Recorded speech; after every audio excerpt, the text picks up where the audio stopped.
Hello, hello, my beautiful people. Happy Thursday. We are back on our pop-up conversations with my beautiful co-host, Michelle and Lorna. And also we have Mike, our amazing provider.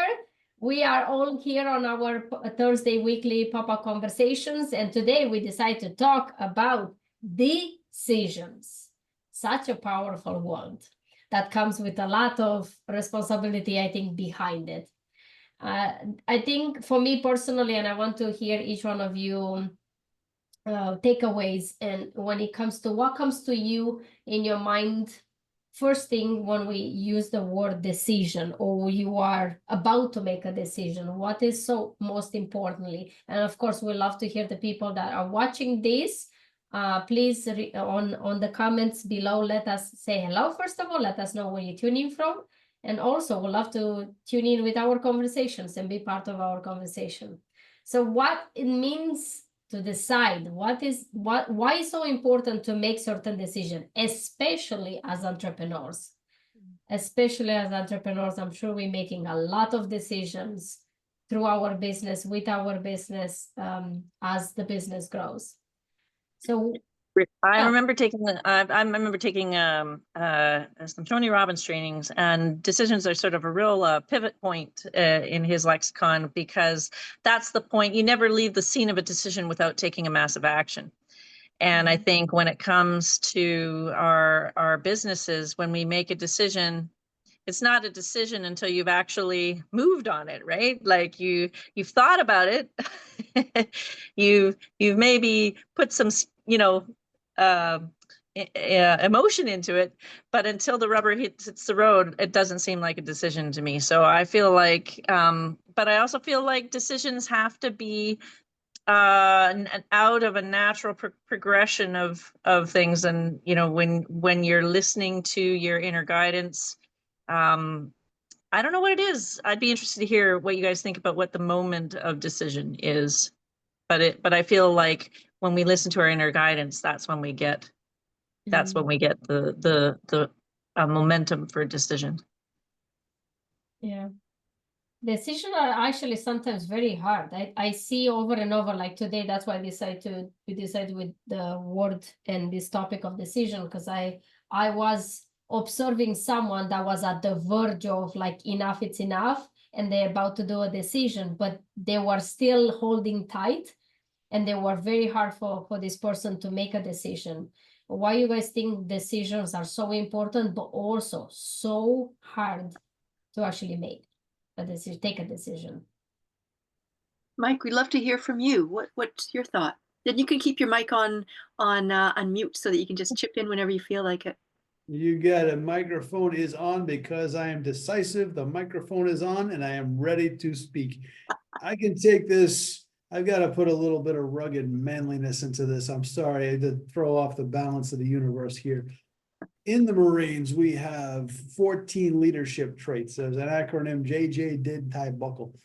Well, one of the D's is decisiveness. And that is the difference between an effective leader and an ineffective leader. You've got to have integrity, has got to be the first. That's what Michelle is talking about. Integrity is that ethos, to have that belief system to guide you to make those decisions. But the ability to make sound and timely decisions is what makes you a leader. Now, me personally, if you look those 14 leadership traits, my strongest is enthusiasm, followed closely by knowledge. My weakest, I would say, initiative, but I pulled off a pretty righteous workshop, so my initiative is pulling up. But the difference maker in your ability to lead is your ability to make decisions. Your decisiveness has to do with your integrity, your belief system, your confidence in yourself, your knowledge of the people around you and surroundings. And I'll tell you, in this business journey of about, 3.5 years since I resigned that job that paid money and stuff and had a guaranteed paycheck and weekends off and a stock vending machine, 3.5 years, the difference is not in my ability to speak, not in my ability to coach, but the ability to make sound, timely, important decisions. 100%. Yeah. And I don't know what you feel like goes into decision making, but I kind of feel like, and since you poked the elephant in the room, I feel like the way women come to decisions is different than men. There's different, and I think that's partly neurological, partly, you know, cultural, partly like there's all sorts of factors. But Lorna, you're really good at this area. What do you think the difference between masculine and feminine decision making is? Well, certainly if we think about it from a visual thing, male is straight, you know, get to the point on many things. Women, you know, circle around. So there's that whole straight thing, the curves, you know, so how it shows up in our physiology, but also how we approach life in many ways as well. You know, male being in many ways that one, you know, that you know, go at their own type thing. Women, you know, circle around in community. So there's all kinds of things that way. And I can't speak totally in terms of you know, from the Marine perspective. But I know, you know, having people that in my world are in law enforcement and have been in the military, that perspective, that knowing that, like for any of us, but sometimes in certain conditions where it's that decisiveness can mean the difference of a life and death, or, you know, very impactful outcomes, if you will. And so I think sometimes as well, we have this idea of, and I think culturally, regardless of gender, this aspect of, well, there's right and wrong decision, you know, going back even from our religious perspective, you know, you make the right decision, you go to heaven. You go make the wrong decision, you go to hell. And even if you thought we were making the right one, you still might go to hell. You know, so that there's really that place of fear, like, am I going to get it right? Am I going to get it right? And then looking at what are the ramifications? Okay, if I do this, if I do this, you know, and so it's going to be that place of what will happen if, and at some point just kind of, okay, make a decision. And sometimes I know for myself, and probably for each one of us, there's those times where there's just this, I don't know what to do.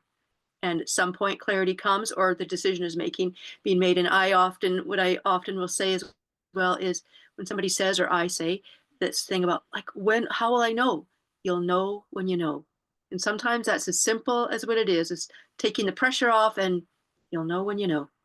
But you know, Alan Milliger, in his boot camp recently, visited a video about moose dropping at their antlers, and while that's maybe not a conscious decision, he used it to explain the decision-making process, and that, you know, that so it started with irritation.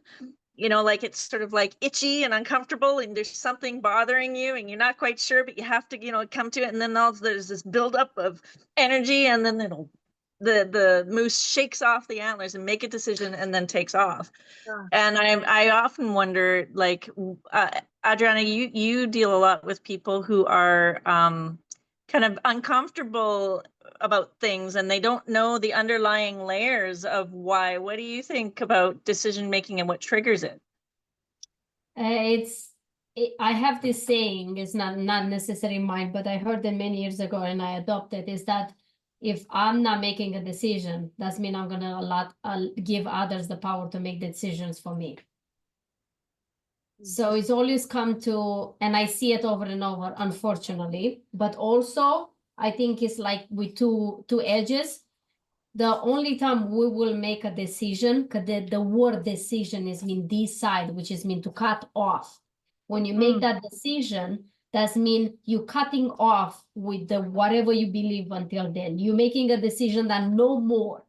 And most of we make decisions when we are put, you know, with the face at the wall. We make decisions when we cannot do it anymore. When something pushes us to our limits, well, we're like, that's it. I can't do this anymore. I know that all my things I have done in my life came because those radical decisions. Every single thing I have accomplished in my life as a result of a big decision, and of course with action afterwards. Maybe this is the recipe of humans, that we have to get to the point to be so in pain, so much struggle, so much pain, so much suffering, to the point like, I can't do this anymore. Like it's beyond my physicality, beyond my mental and emotional capabilities, to be like, I'm done. I can't do this anymore. And that's when a decision has to be made. It's almost like the universe is pushing me over and over and over again to make a decision. But I believe that we make decisions every single day, even the not good ones, let's call it, which I don't believe much or sustain this idea of good or bad decisions. Decisions are just decisions, is what you do after it. But it's very interesting how, as humans, we use or let this power of using us to the point that we don't have a choice when we feel like it's enough. Now I'm taking my power back. Apparently it's a recipe that's working. For me this week, taking it kind of over into the spiritual realm, I'm learning quite a bit about multidimensional energetic structures and our higher selves and how they relate, and that's a whole thing unto itself. But when we are creating our reality, we better be deciding. Otherwise we're suffering the consequences of these non-decisions, and it's the indecisiveness that makes it hard to deal with. Mike, what do you think the best way to become less indecisive is? What did you learn through that military training and such? I would say to know what your decision-making process is. I'm pretty spontaneous. I've got a potential to overthink.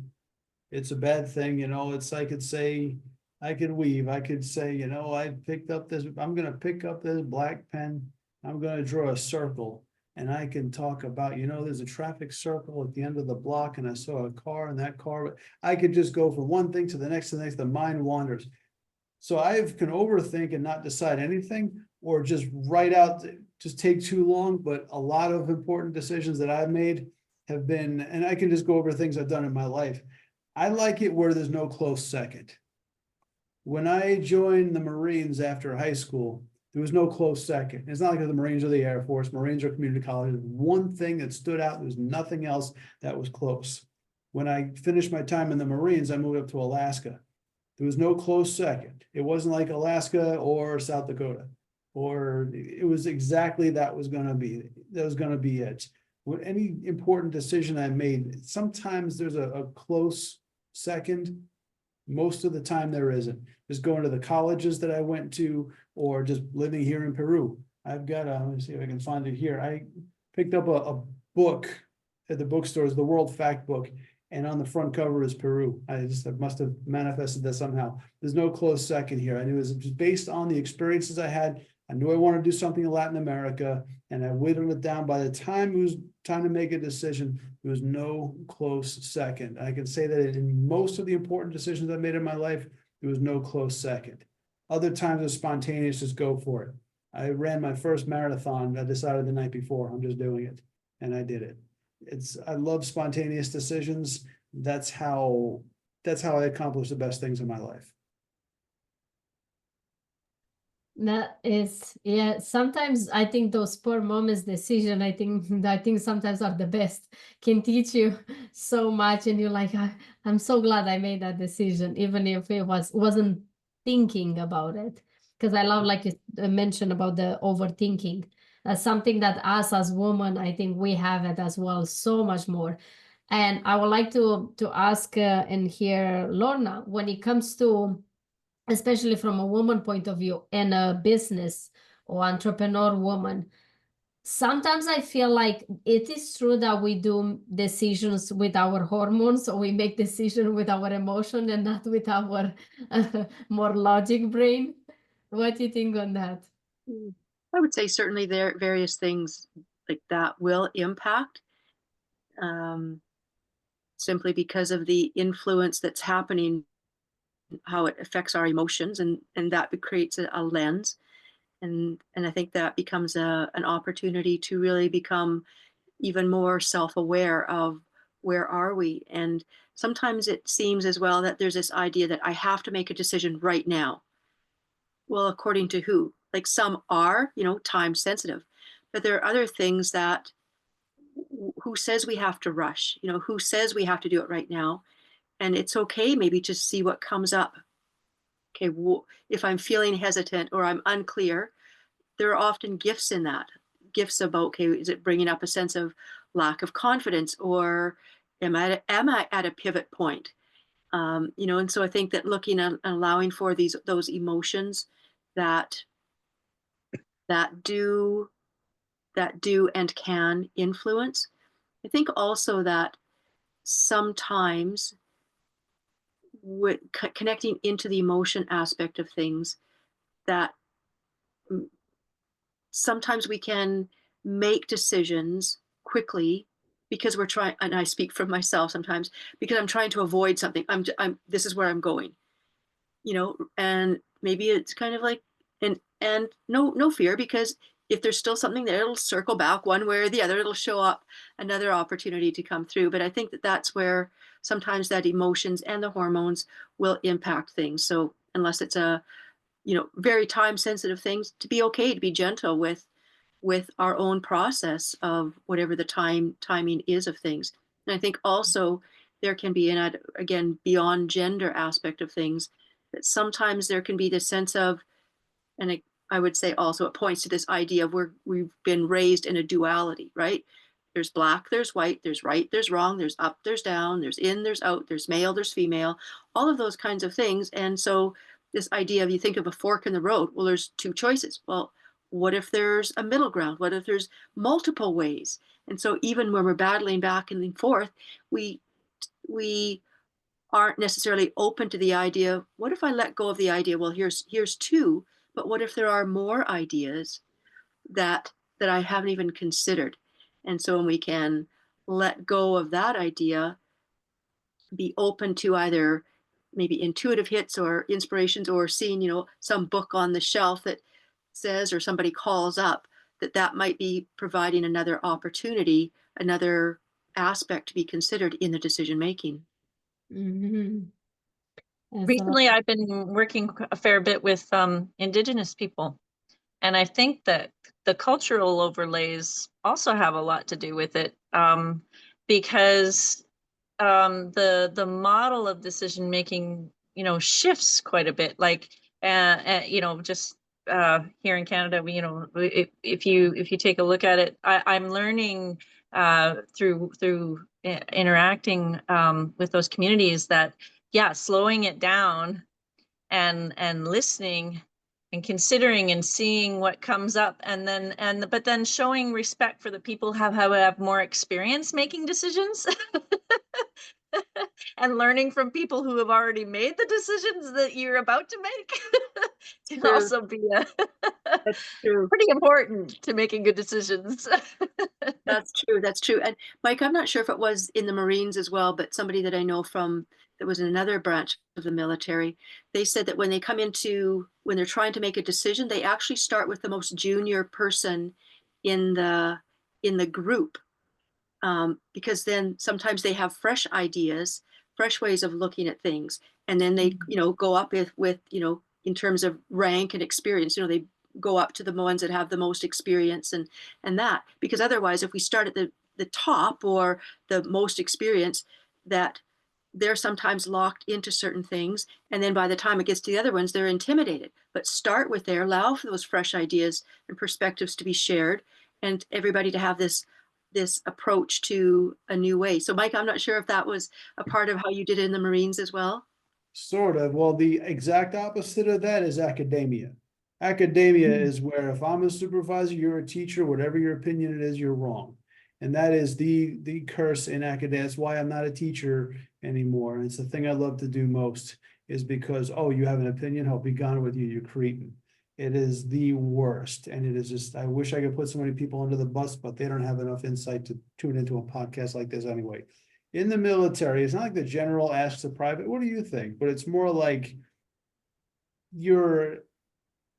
I guess your general makes a decision based on what his brigadier generals and colonels tell him, based on what. So it's not like there's a whole line of every rank and they say, okay, private, you'd say like the little telephone game, but it's more like you get your information from your next level of subordinate. I'll give you an example. When in boot camp, like a long time ago, people, you know, men only wore hard sole shoes. Now we wear sneakers. Gotta love progress, right? But the problem is now you go to boot camp, you wear boots every day. We had a lot of issues with shin splints and then just different injuries. Eventually, the commanding general, the training depot said, from now on, first phase recruits, first month, they're going to wear running shoes every other day and boots every other day. The general didn't sit there in his dark closet office with the lights off saying, I got it. He didn't go to Private Jones either and say, what do you think, Private Jones? But it's more like recruits would kind of have a chance to talk to the drill instructors, few and far between. The DIs would talk to the senior drill instructor, talk to the company commander. So it would work its way up that way. You get your information from the next level down. So there's a lot to that. And always listen to your people. And we can just always listen to the boots on the ground, always listen to the people. I always look for leaders who don't count on experts. And that is the word expert is, you know, it's not a 4-letter word, but to me it's vulgar. If it's technically speaking, you can be an expert, but you know, expertise is a really overrated word. And there's, you know, we can get political if you want, but certain leaders listen to the people who do the work. Others love to listen to think tanks and pollsters and academic elitists. So you're absolutely, who you get your information from is part of the decision-making process. I'm glad I had a chance to I haven't gotten that out for a while, so I'm glad you asked that. If I could chime something else about the difference between men and women, and also ties into what you said, Michelle, about some of the indigenous people. Men, it's no secret that testosterone drives competition, and oxytocin and progesterone, they drive cooperation. Speaking of teaching, there's nothing more beautiful than teaching like 12 and 13-year-old boys and girls when you really see that gender difference. When you have them working groups and the boys want to be first, they want to be faster, and the girls, the way they collaborate, it is unbelievable. As time goes on, we tend to merge a little bit, and it seems to me like women adapt to men more than men adapt to women. It seems that way. But you do have that, that's what drives it. Hormones drive everything. So women are more likely to be collaborative, which why the three of you do so well doing this, because everybody, you're not jumping over, oh yeah, well, I have an idea. Oh yeah, well, this is what we should do. You respect each other's things. A men's group like this, we're just waiting for our turn to speak, and that's that. So it's good to have the two sides.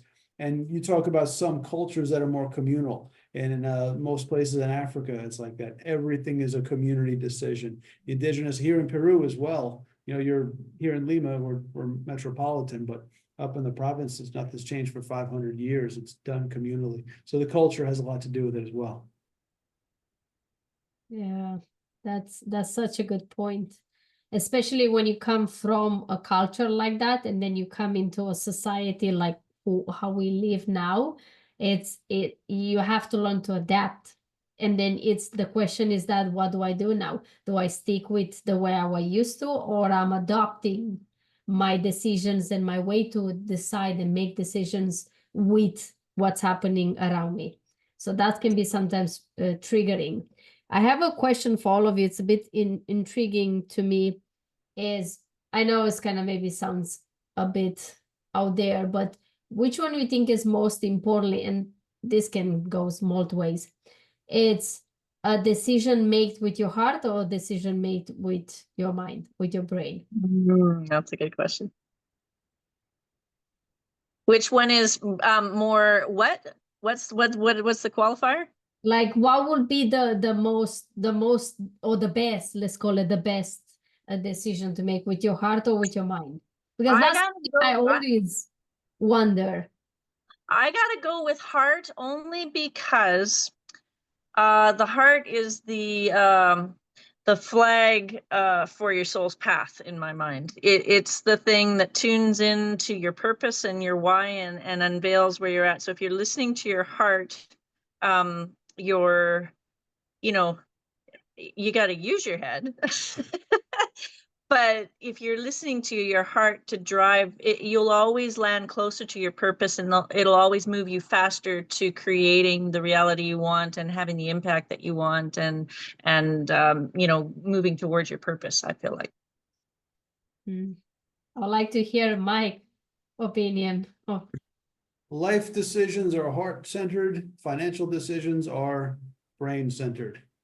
I'm a cold-hearted capitalist. I was an economics major. I weigh everything by logic and no feelings when it comes to finance. Life decisions are impulsive and heart-centered and even gut decisions. Yeah, that makes a lot of sense for sure. Mm. Lorna? I would say that it depends on the situation, that sometimes one or the other, but ultimately the heart trumps. The heart What trumps. about you, Adriana? That's something I always struggle with, because sometimes, to be honest, depends of the situation. My mind says exactly the opposite of what my heart said. And that's where, like, which one do I listen? What's happening here? And then I had to literally set it and put it on paper and have pros and cons to see it, so I can make the best decision in that moment. But I agree a lot with what Mike said. I think for me, it's a combination of both, because if you're not having a bit of bringing the mind and the heart to agree with your decision, after the decision is made, is either your mind is going to stop you for going forward and taking the action, or you take the decision, say I take the decision with my mind or my brain, and then my heart is going to literally, nudging me the whole time. See, I told you, see, so that's, I think for me, I think it's a skill to learn how do I marry these two, the heart and the brain, to come to a decision that it's benefiting both, and bring this more balance into when I make a decision, it's coming together.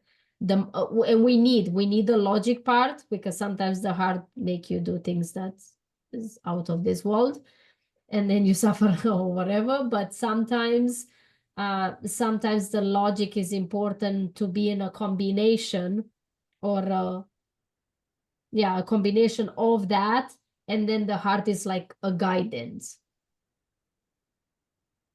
Well, for the people who are watching on replay, I would love to hear from you guys on what the biggest decision you made today was. But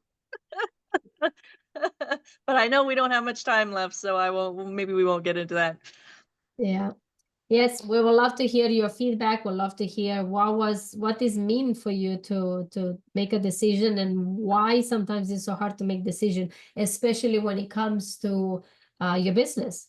Because I truly believe that the most decisions that people do is the entrepreneurs. They make some radical decisions sometimes, and sometimes I feel is this battle between, do I make a decision with my heart or with my mind? Because sometimes there's a battle between them, and that can overwhelm us on top of everything else that the entrepreneur has to do. So awesome. Thank you so much, everyone, for being here. Thank you, Mike. Thank you, Lorna and Michelle. We'll love to hear your guys' takeaways, and we'll love to see you participating in our conversation. Drop in the comments, and we will see you next time. Until then, we will be here next pop-up conversation, and also we will see you on Sunday. This Sunday we have our connection circle. We will see you there. Bye-bye, everyone.